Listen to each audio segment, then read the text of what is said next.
A família do meu genro me parou na porta da inauguração do shopping e zombou. Você nem foi convidada, não entre, minha filha disse. Mãe, por favor, não cause. Ninguém sabia que eu era a investidora principal do projeto e que o arquiteto-chefe estava vindo me receber. E quando ele me chamou de senhora presidente, eu ainda sinto o frio daquela manhã no peito, como se a porta de vidro do shopping recém-inaugurado tivesse se fechado não diante de mim, mas dentro de mim. O vento carregava cheiro de tinta fresca, de piso recém-polido e de arrogância. Aquela arrogância educada que as pessoas aperfeiçoam quando acham que alguém não pertence a determinado lugar. Eu estava ali, parada diante da entrada principal, com meu vestido azul marinho que usei tantas vezes em reuniões discretas, aquelas em que eu assinava documentos sobre o projeto sem jamais revelar o papel que eu realmente desempenhava. Mas eles não sabiam.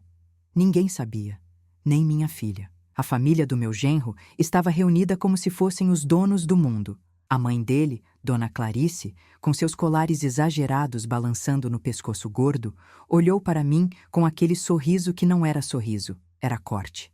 Você nem foi convidada, Dona Helena. Não entre.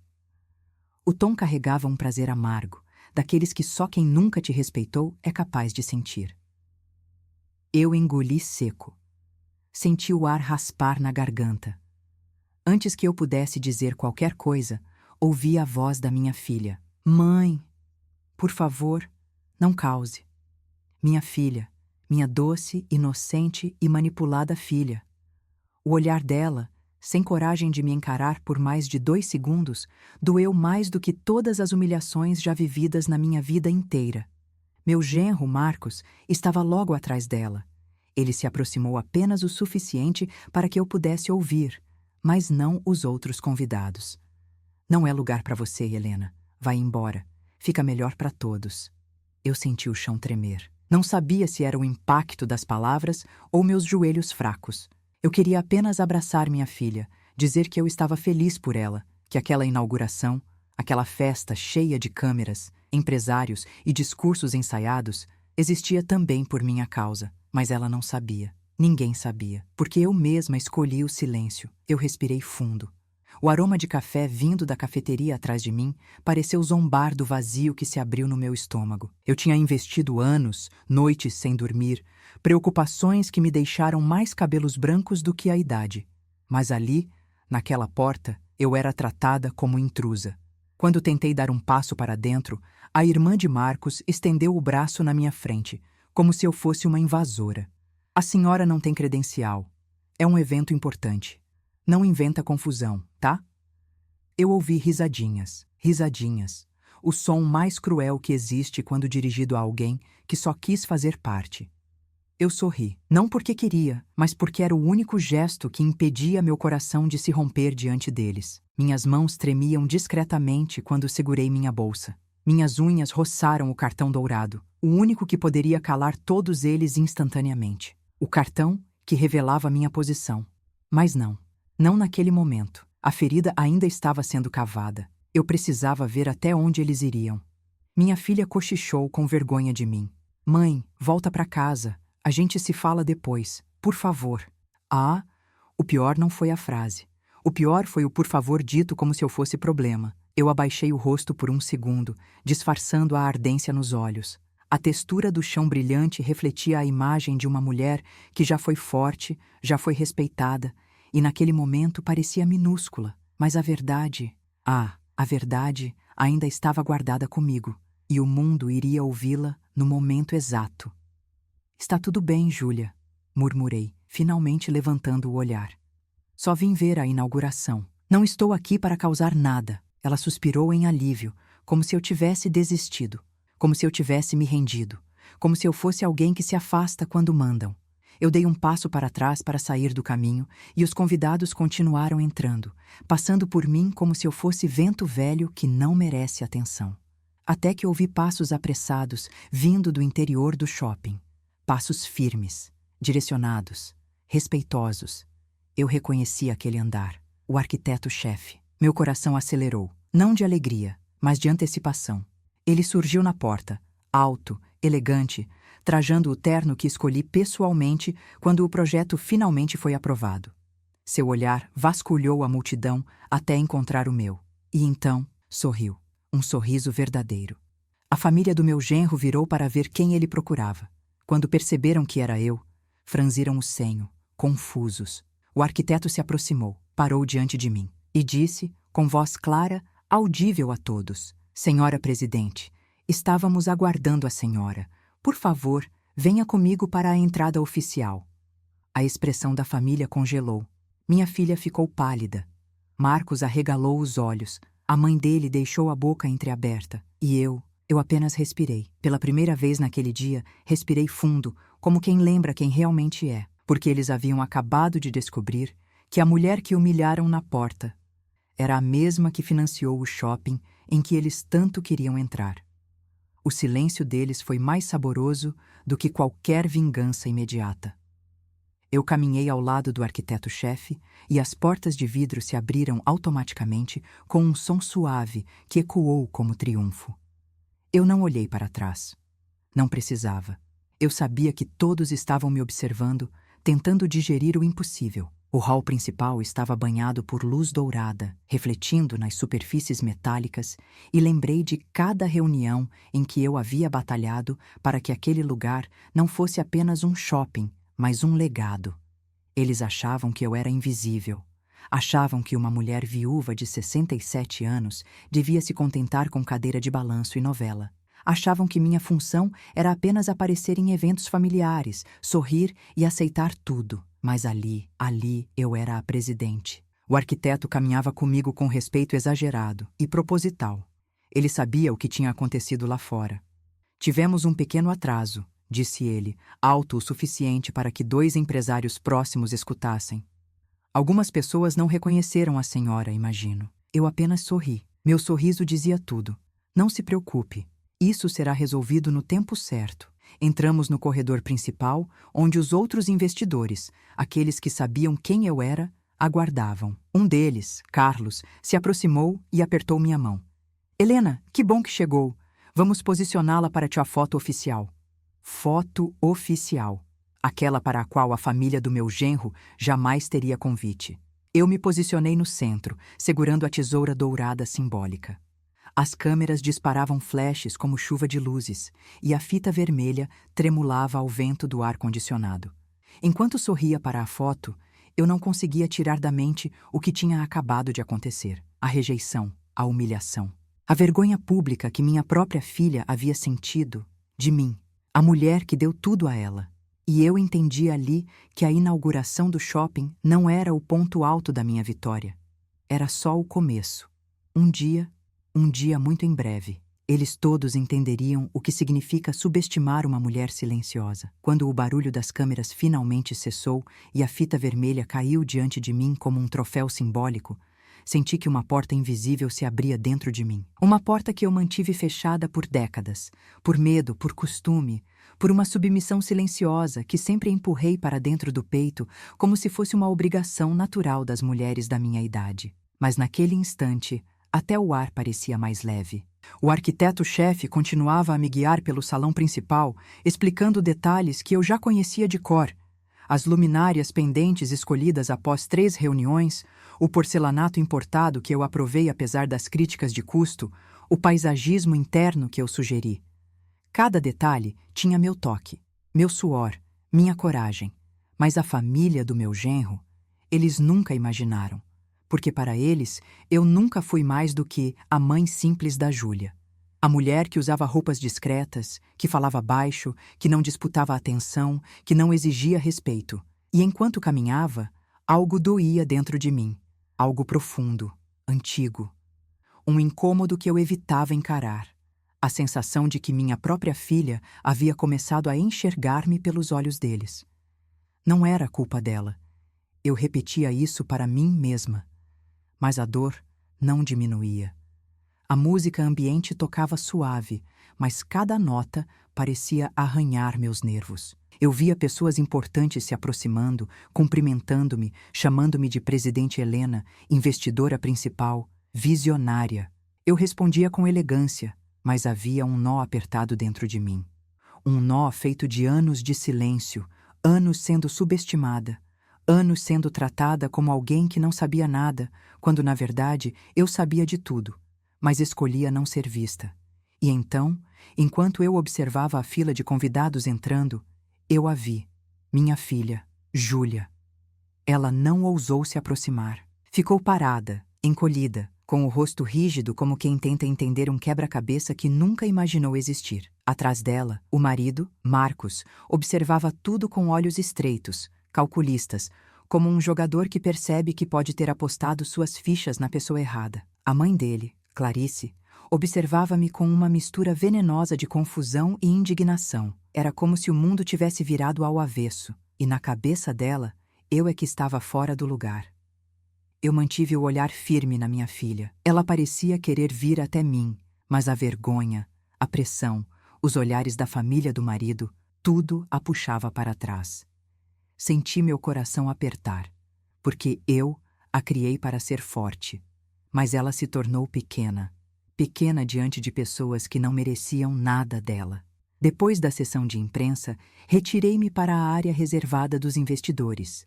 Era uma sala ampla, com parede de vidro, onde a vista dava para a praça de alimentação recém-inaugurada. Sentei-me sozinha por alguns instantes, tentando organizar meus pensamentos, mas a verdade é que quanto mais eu tentava me acalmar, mais a cena da porta voltava à minha mente. O braço da cunhada de Marcos barrando-me, a frase "não foi convidada", o pedido da minha filha para que eu não causasse. A humilhação reaparecia como um eco. A porta da sala se abriu devagar. Era o arquiteto. "Helena, posso falar com a senhora um instante?" Assenti. Ele se aproximou, com um semblante que misturava respeito e preocupação. "Eu vi o que aconteceu lá fora." Eu respirei fundo. "Não se preocupe", respondi. "Eles não sabiam quem eu era." "Mas deveriam saber", ele insistiu. "A senhora não é alguém que se ignora." A frase, simples, bateu fundo em mim. Eu não era alguém que se ignora, não mais. Pouco depois, outro dos investidores entrou na sala, o advogado do grupo, Dr. Fábio. Ele trazia uma pasta de couro e um olhar analítico. "Helena", disse ele, "precisamos revisar alguns documentos da segunda fase do empreendimento. Mas, antes, posso lhe perguntar algo pessoal?" Eu estranhei. "Claro." "Seu genro e a família dele, eles sempre tratam a senhora daquele jeito?" A pergunta me atravessou como flecha. Eu abaixei o olhar. Meu silêncio foi resposta suficiente. O advogado respirou fundo, como quem tenta conter indignação. "Isso é grave, Helena, muito grave. Não só como mulher, como mãe, mas como empresária. A senhora sabe o risco?" Franzi o senho. "Que risco?" "Risco de eles tentarem se aproximar demais agora. Risco de tentarem influenciar sua filha para ganhar vantagens financeiras. Já vimos isso acontecer em outros casos." A preocupação tomou conta de mim. E pela primeira vez comecei a enxergar que aquele comportamento deles não era apenas falta de respeito, era estratégia. E minha filha estava no meio. A sala ficou em silêncio. O som distante de passos ecoando no corredor parecia aumentar a tensão dentro de mim. Eu sempre acreditei que minha filha estava protegida. Acreditei que o amor fosse suficiente. Mas pela primeira vez, compreendi que talvez estivesse lidando com algo muito maior. Algo planejado, algo sorrateiro. E naquele instante, uma sombra de lembrança passou pela minha mente. Um comentário antigo da mãe do Marcos, uma piada aqui, uma comparação ali, uma crítica disfarçada, uma manipulação psicológica. Coisas que eu sempre ignorei porque não queria acreditar. Mas agora eu via tudo com clareza. Eles queriam mais do que afastar-me, queriam me apagar. E quase conseguiram. Quando a reunião terminou, caminhei pelo corredor interno do shopping. Passei pela área de serviços, pela sala de energia, pelos corredores técnicos, lugares que ninguém vê, mas que sustentam tudo. E enquanto eu caminhava, percebia que era assim que sempre vivi, nos bastidores, fazendo tudo funcionar enquanto outros recebiam os aplausos. Parecia poético, mas também parecia triste. Quando voltei para a área pública, o evento estava no auge, e foi ali, entre flashes e sorrisos falsos, que ouvi o sussurro. Ela nem deveria estar aqui. Era a cunhada de Marcos. Falava com outro convidado. Eu parei atrás de uma coluna sem ser vista e ouvi. Imagina, ela veio sem convite. A Júlia disse que ficou morrendo de vergonha. Uma mulher da idade dela, achando o quê? Que ia entrar assim, do nada? Mas aí do nada aparece aquele arquiteto dizendo que ela é presidente. Deve ser algum título honorário. Óbvio que não é de verdade. O sangue subiu à minha cabeça. Meu corpo inteiro tremeu. Minutos antes, eu ainda tentava compreender a profundidade do desrespeito. Agora, eu percebia que havia mais. Havia desprezo, desprezo genuíno. E desprezo não se corrige com explicação, se corrige com consequência. Eu dei um passo para fora da sombra da coluna. A cunhada me viu, empalideceu. Mas eu não disse nada. Ainda não era a hora. A hora viria. E quando viesse, ninguém diria que não avisei. Porque uma mulher pode ser silenciosa durante a vida inteira. Mas quando ela decide falar, ninguém continua ileso. E eu acabava de decidir. Se você gosta do nosso conteúdo e quer nos ajudar, se inscreva no canal. Isso ajuda muito.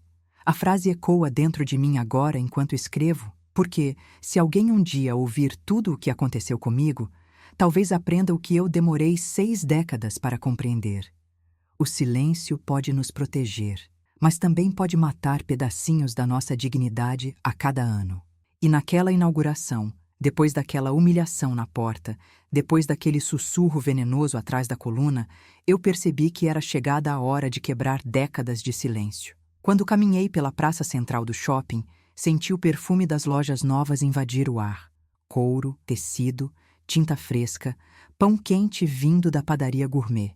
Tudo aquilo existia por minha causa, mas minha família, e principalmente a família do meu genro, jamais imaginaria. Eu observava as pessoas entrando, encantadas, tirando fotos, apontando para detalhes que eu mesma tinha escolhido. Era como ver um filho nascer. Um filho meu, não deles. E mesmo assim, mesmo sendo meu, eu tinha sido barrada na porta. A cicatriz emocional ainda ardia. O arquiteto se aproximou novamente. Helena, daqui a meia hora será o discurso oficial. Está pronta? Eu sorri de leve. Mais pronta do que nunca. Ele sabia que minhas palavras carregavam peso, mas ele não imaginava o quanto. A poucos metros dali, minha filha ainda me observava. Júlia parecia perdida, como se tentasse montar um quebra-cabeça que não encaixava em sua cabeça. A mãe simples, recatada, discreta, era a presidente do projeto. Como ela não sabia? Havia perguntas no olhar dela, mas não havia coragem, porque Marcos, seu marido, estava ao lado, segurando seu braço com força disfarçada, orientando-a com o olhar. Eu conhecia esse olhar, o olhar de quem controla, o olhar de quem testa limites. E minha filha estava cedendo. Estava cedendo há anos, e eu não via, ou talvez eu não quisesse ver. O pior cego é o que tem medo da luz. Quando subi para a área dos bastidores, onde ficava o palco improvisado para o discurso, meus passos ecoavam entre as paredes ainda impregnadas do cheiro de obra. Ali, longe do glamour, era onde se revelava a verdade de qualquer construção, e foi ali que encontrei algo inesperado. Meu genro, sozinho, falando ao telefone. Eu ia passar direto, mas meu nome saiu da boca dele como veneno. Então eu parei e ouvi. Eu sei, mãe, fica tranquila. A velha não tem noção nenhuma de nada. Sempre foi assim. Nem sabe direito o que assinou. Presidente só no papel. Alguém colocou esse título para agradar. Claro que ela não manda em nada. Meu corpo gelou. A velha não sabe de nada. A velha só assina o que mandam. Presidente só no papel. Eu encostei na parede, sentindo minhas mãos suarem. Meu genro continuava. Relaxa, depois a gente dá um jeito. Agora que a Júlia tá do lado da gente, é questão de tempo até conseguirmos mais. Você sabe, se ela morrer um dia, o que não deve demorar, tudo fica com a Júlia. Então, com a gente. Eu perdi o ar. Meu coração bateu tão forte que pensei que fosse desmaiar. Aquilo não era arrogância, não era grosseria, não era falta de educação. Aquilo era intenção, intenção suja, intenção perigosa. A palavra morrer saiu da boca dele com tanta naturalidade que me deu náuseas. Ele continuou. Claro que a Júlia não sabe de nada, coitada. Ela é mole, mas a gente conduz. E quando essa velha finalmente partir, a gente resolve tudo.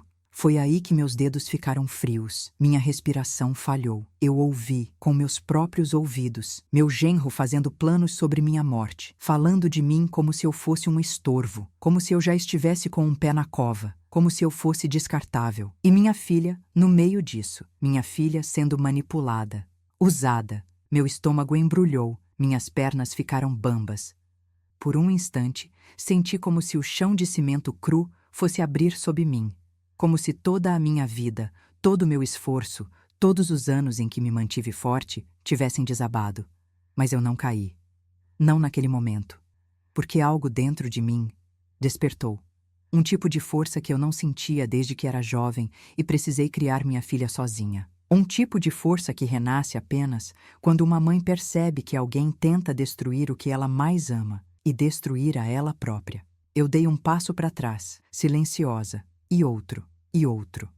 Saí antes que ele me visse, mas levei comigo cada palavra dele, cada ameaça velada, cada plano sussurrado, e principalmente, levei comigo uma decisão que mudou tudo.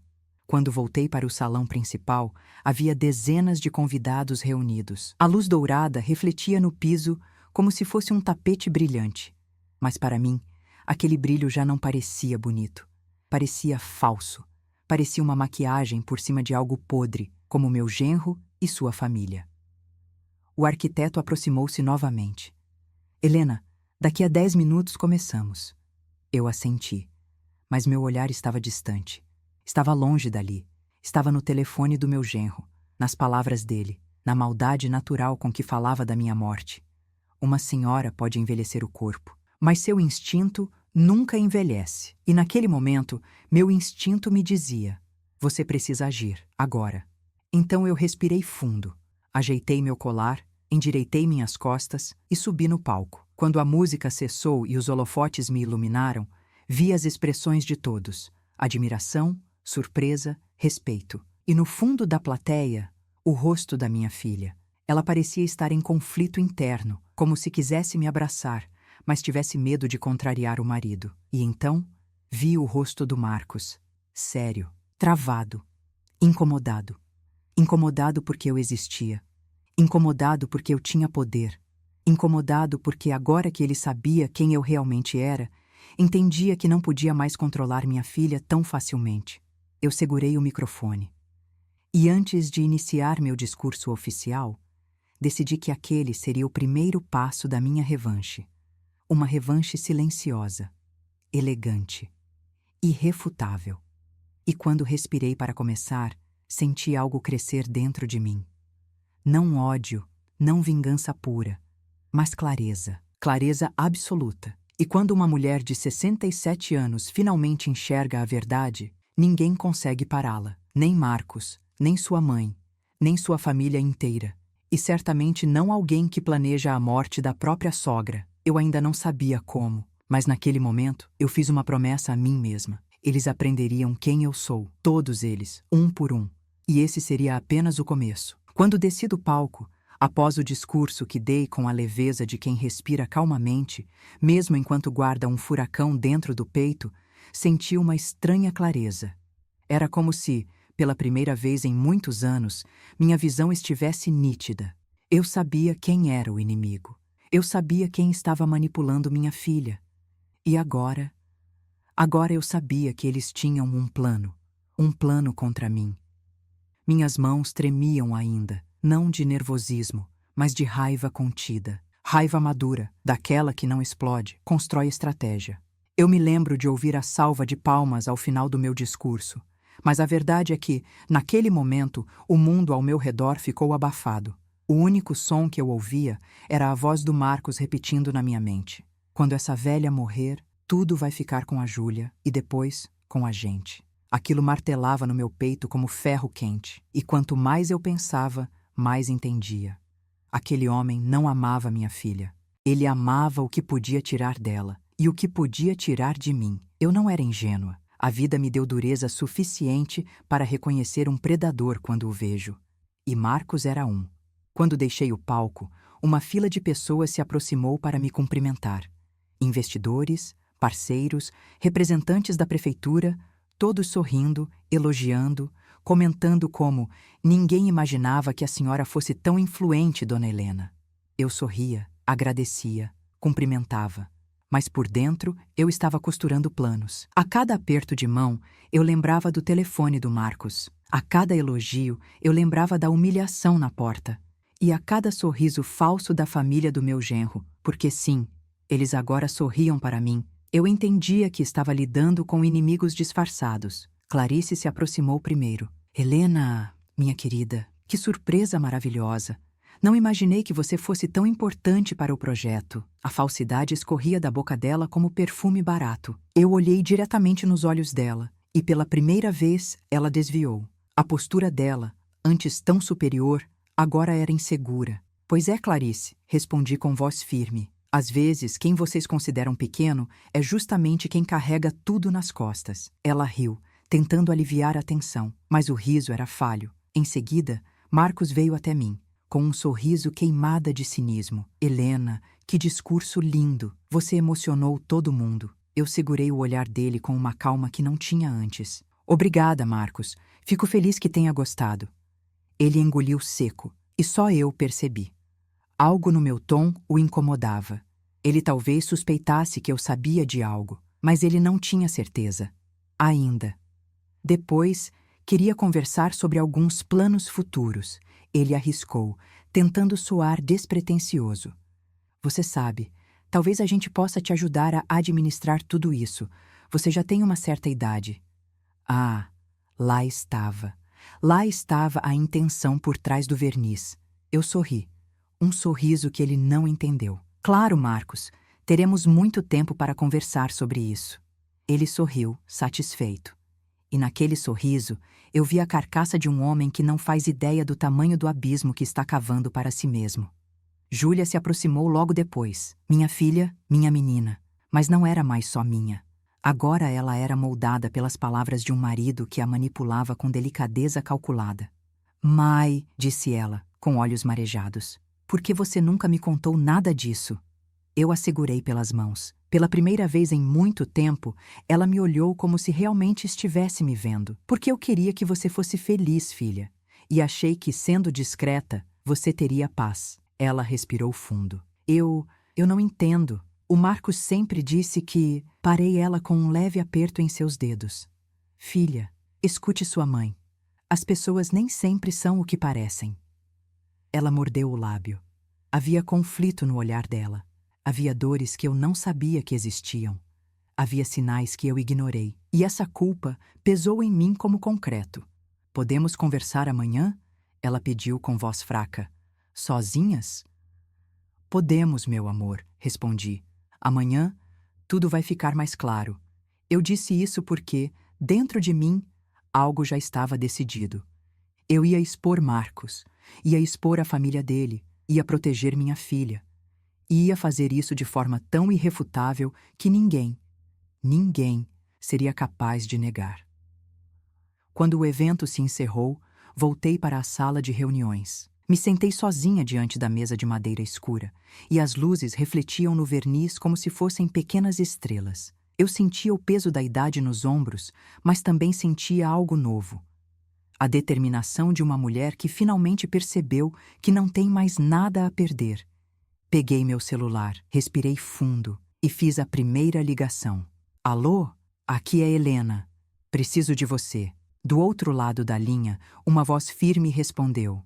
Diga, o que houve? Eu fechei os olhos por um instante. Preciso que encontre tudo o que puder sobre o meu genro. Movimentações financeiras, registros, mensagens, conversas, absolutamente tudo. E quero isso de forma legal e discreta. A voz respondeu. Vai ser feito. Desliguei.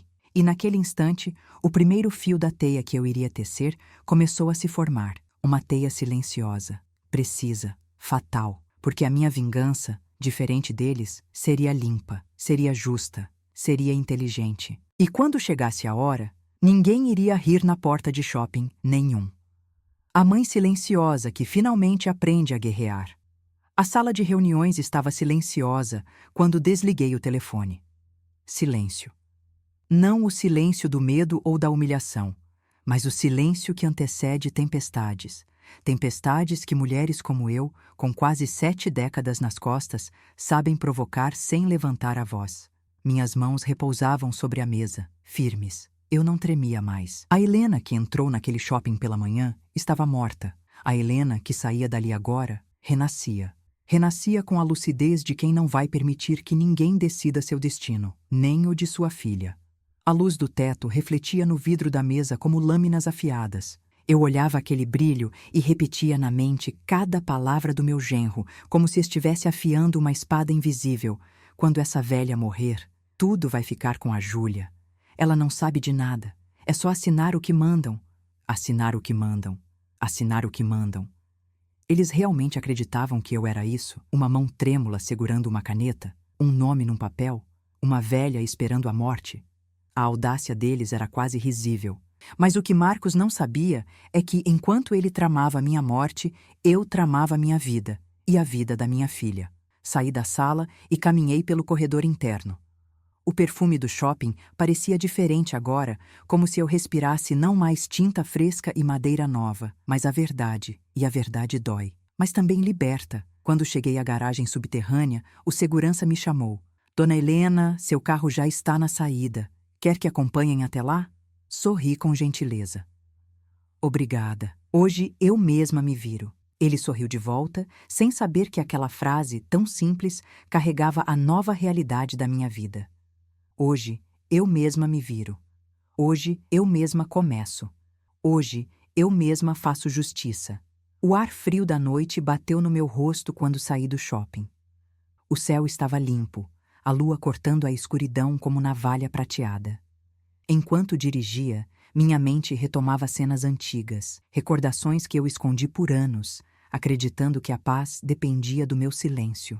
Lembrei-me da primeira vez que a mãe do Marcos insinuou que minha casa era simples demais para receber a família deles. Lembrei quando ela zombou do meu vestido em um aniversário.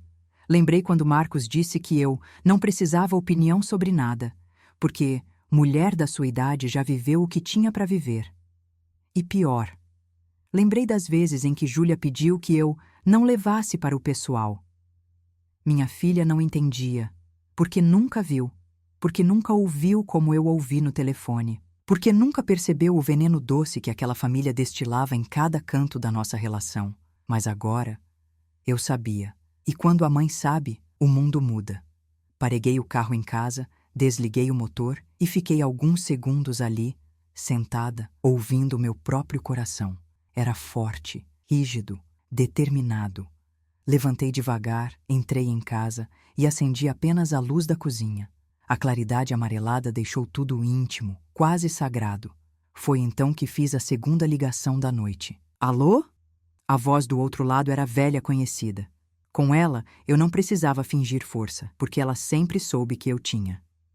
Preciso que venha aqui amanhã cedo, eu disse. A resposta veio firme. Claro. Aconteceu alguma coisa com a Júlia? Engoli a dor. Não ainda, mas vai acontecer se eu não agir. E eu vou agir. Silêncio do outro lado. Respeito silencioso. Estarei aí às 6. Era tudo que eu precisava. Desliguei, respirei e comecei a escrever. Peguei um caderno antigo, desses com capa de couro e páginas amareladas. Cada linha que escrevi naquela noite era uma prova, um detalhe, uma lembrança que poderia se tornar peça de um quebra-cabeça maior. Nomes, datas, comportamentos, comentários, movimentos financeiros, mudanças de atitude da minha filha. Eu reconstruí anos de manipulação como quem costura um vestido rasgado. Helena nunca foi burra, Helena apenas foi calma demais. E eles confundiram calma com submissão. Erro fatal. Às 3 da manhã, finalmente fechei o caderno. Meus olhos ardiam, mas meu peito estava leve. Eu tinha um plano. Não completo ainda, mas o suficiente para saber que meu genro não sairia impune. E o suficiente para entender que proteger minha filha seria minha maior batalha. Fui dormir com essa promessa. Uma promessa silenciosa, mas inquebrantável. Na manhã seguinte, às 6 em ponto, a campainha tocou. Eu já estava acordada. Eu não dormi direito, e também não precisava. Mulheres da minha idade aprendem a sobreviver com poucas horas de sono quando a vida exige. Abri a porta. Era Lourdes, minha amiga de décadas, meu braço direito. A mulher que esteve comigo quando fiquei viúva, que viu minha filha crescer, que segurou minha mão quando pensei que não fosse conseguir. E, principalmente, a mulher que sabia ler minha alma. Helena, ela disse com voz baixa, você está diferente. Eu respirei fundo. Lourdes, preciso da sua ajuda e do seu silêncio. Ela fechou a porta atrás de si, sem fazer perguntas. Diga tudo. Sentamos à mesa. Contei cada detalhe, cada palavra do Marcos, cada humilhação da família dele, cada sinal de manipulação da minha filha. Lourdes ouviu tudo calada. E quando terminei, ela segurou minha mão com força.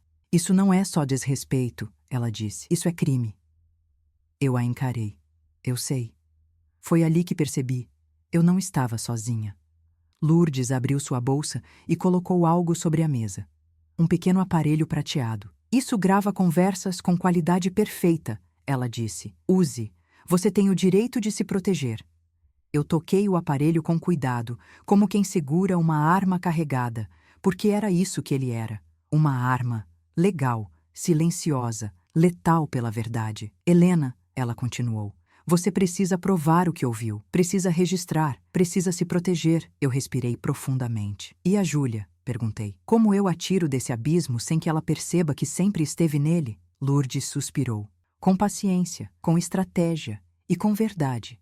Mas primeiro, precisamos derrubar o inimigo maior. O inimigo maior, meu genro. Eu fechei a mão ao redor do gravador. Ele era leve, mas pesava como chumbo, porque naquele momento eu sabia. A guerra tinha começado. E eu, Helena, aos 67 anos, finalmente estava pronta para lutar. A manhã seguinte parecia tranquila demais para combinar com a tempestade que se formava dentro de mim. O céu estava claro, o vento soprava leve pelas cortinas da sala e o cheiro de café fresco preenchia a casa. Mas dentro de mim havia ferro e fogo. Eu, Helena, 67 anos, que passei a vida inteira acreditando que a paz vinha do silêncio, agora entendia que a paz verdadeira só existe quando a justiça é feita. E justiça eu faria. Lourdes estava sentada à minha frente, segurando o gravador nas mãos, explicando detalhes técnicos com paciência. Você precisa deixá-lo por perto sempre que ele começar a falar demais. O Marcos não consegue esconder quem é.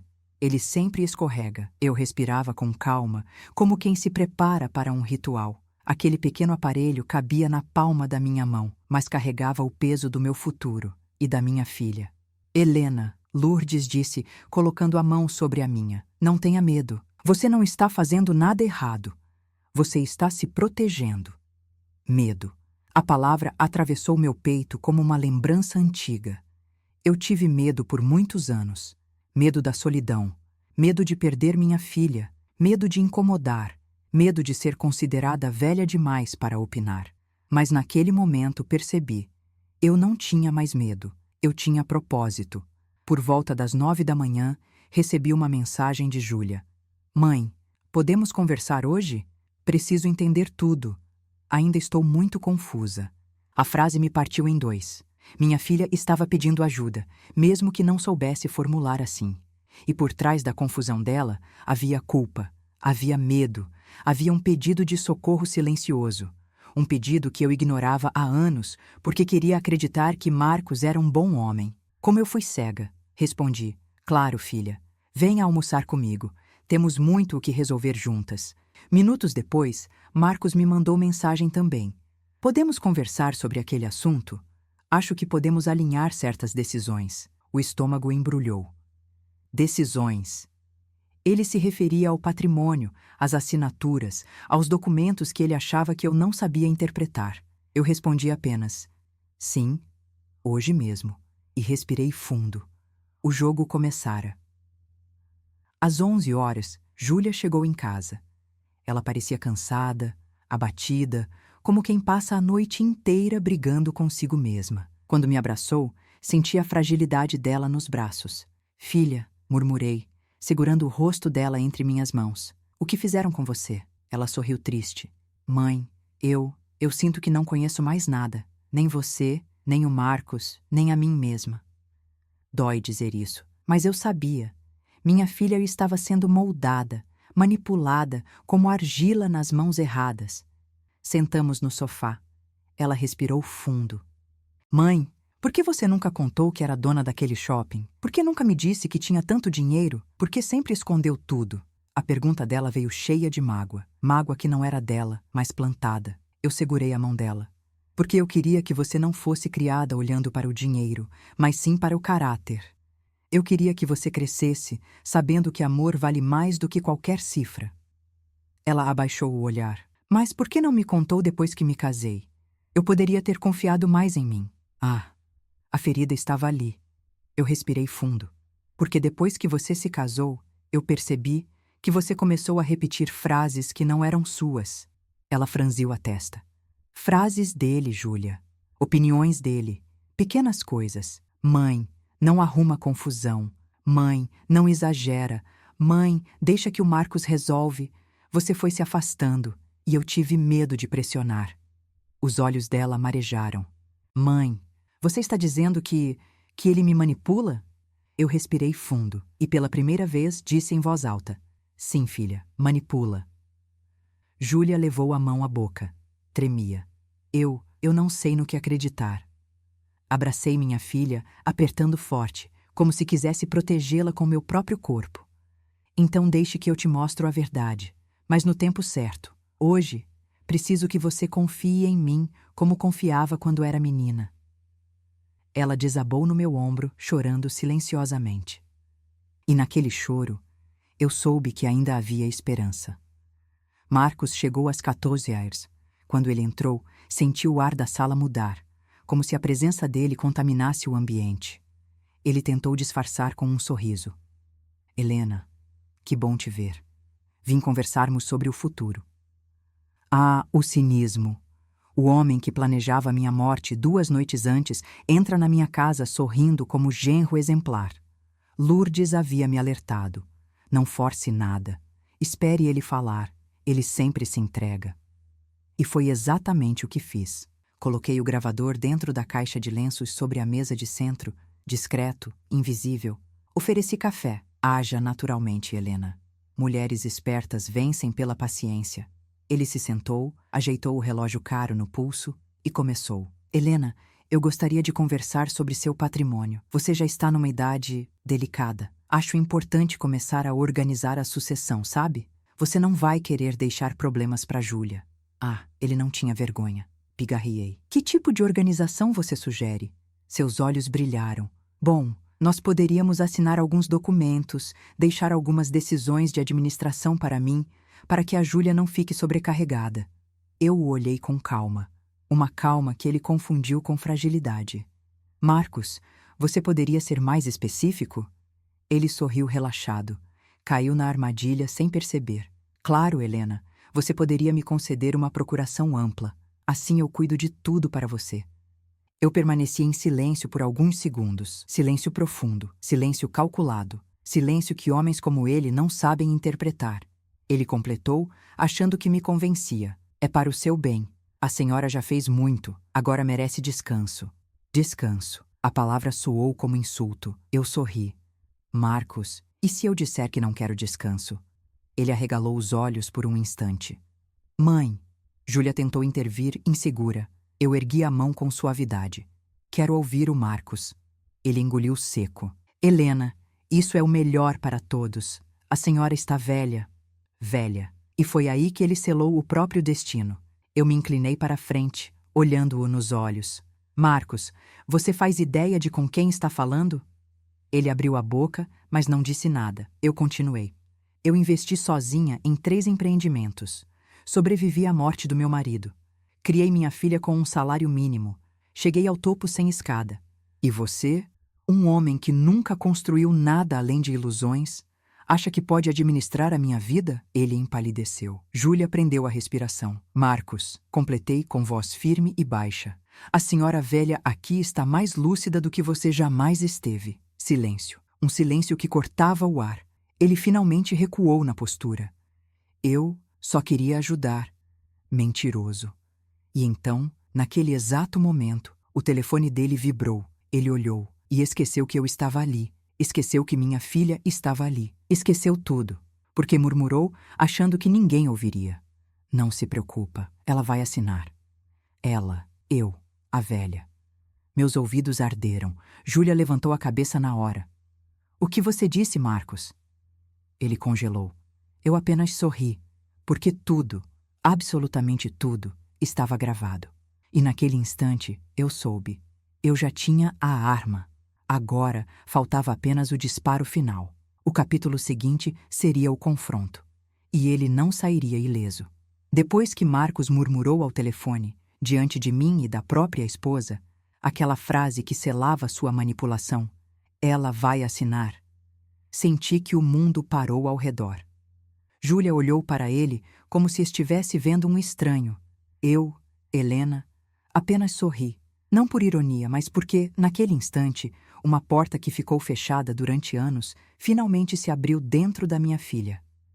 Marcos, ela disse com a voz vacilando. Por que você fala como se minha mãe fosse obrigada a assinar qualquer coisa? Ele engasgou. Não, não foi isso que eu quis dizer. Mas ele foi infeliz não na frase, e sim na vida inteira. Eu me levantei com calma, peguei a caixa de lenços sobre a mesa, retirei o gravador silencioso que estava escondido ali. Ele congelou. A atmosfera mudou como se o ar tivesse ficado mais pesado. Marcos, murmurei, segurando o pequeno aparelho com a ponta dos dedos. Você sabe o que é isso?